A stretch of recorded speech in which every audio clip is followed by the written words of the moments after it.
Bagi saya ini sangat penting sekali. Kita mesti membagikan ini. Munarman 2 minggu ke belakang ditayangkan di channel Refli Harun ya.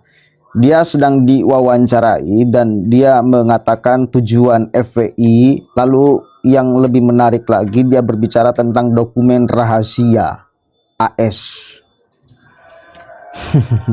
Pasang otak kita dengan baik dan benar ya, untuk kemudian kita menganalisis sesungguhnya kelompok yang kemudian di sana ada Munarman, perannya apa sih?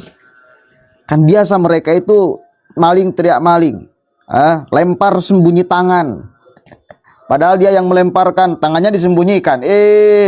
Unyil, ente yang maling, teriak orang lain yang kemudian maling. Kenapa? Karena mari kita cocokkan antara teori dia, ya katanya dokumen rahasia ini, dan saya percaya dokumen rahasia yang disampaikan oleh Munarman dengan fakta di lapangan siapa yang sesungguhnya memecah belah umat Islam. Oke, ini penting. Satu kali lagi, pasang otak kita dengan baik untuk kita bisa mencerna apa yang disampaikan oleh Munarman, supaya kita bisa menyimpulkan arah, maksud dan tujuan Munarman ini tertuju kepada siapa.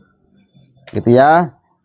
Coba kita dengarkan, simak baik-baik. Ini penting, khususnya bagi umat Islam, saudara. US government dia.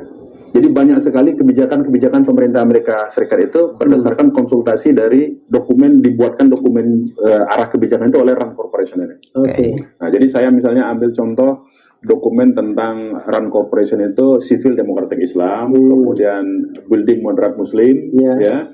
Dokumen-dokumen itu kan terbitnya 2003, 2007 ya. Oh, setelah ya. Setelah peristiwa itu sih. Enggak, maksudnya itu dokumen lama atau dokumen baru?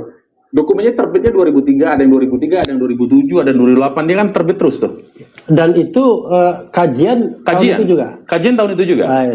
Jadi dia bukan dokumen yang reveal setelah 30 tahun. Oh, bukan. Oke. Itu memang mereka disewa oleh Pentagon, oleh Kementerian Luar Negeri Amerika untuk bagaimana bersikap dan menyikapi dunia Islam dalam konteks ini tadi. Dua dokumen itu ya. Ada juga dokumennya tentang Palestina, bagaimana format Palestina masa depan.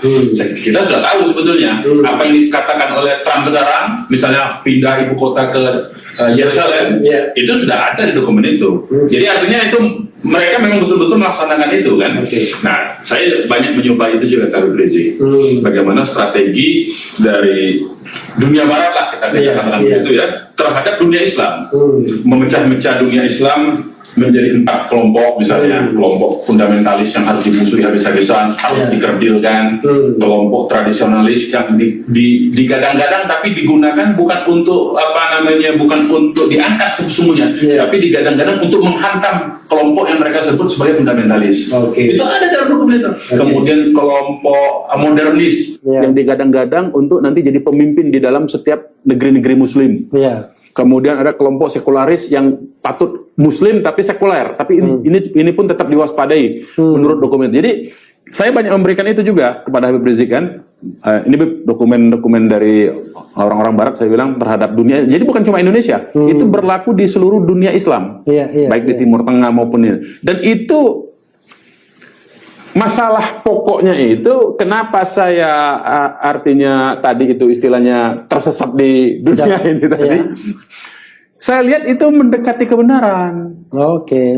Jadi ada 2 dokumen ini, satu Civil Democratic Islam, satu Building Moderate Muslim. Di mana di dokumen Building Moderate Muslim ini bagaimana strategi mereka merekrut anak-anak muda dari kalangan Islam ya untuk dijadikan baik dia sebagai kelompok tradisionalis maupun kelompok modernis untuk menghantami kelompok-kelompok yang disebut dengan fundamentalis ini, bahkan menentang penafsiran-penafsiran oleh kelompok fundamentalis katanya. Disuruh tentang. Jadi dibiayai, disupport, dikasih publikasi, dikasih sediakan dana, mereka juga bekerja sama dengan media-media mainstream. Dan itu semua saya lihat terjadi di Indonesia. Itu problem terjadi. Bagaimana media misalnya ya, kalau saya ini terlepas dari nilainya ya. Jadi kalau di Indonesia yang dimaksudkan kelompok fundamentalis itu FPI. Menurut mereka begitu. Jadi mereka punya kategori kira-kira begini. Yang disebut fundamentalis kalau menyuarakan syariat Islam dan khilafah.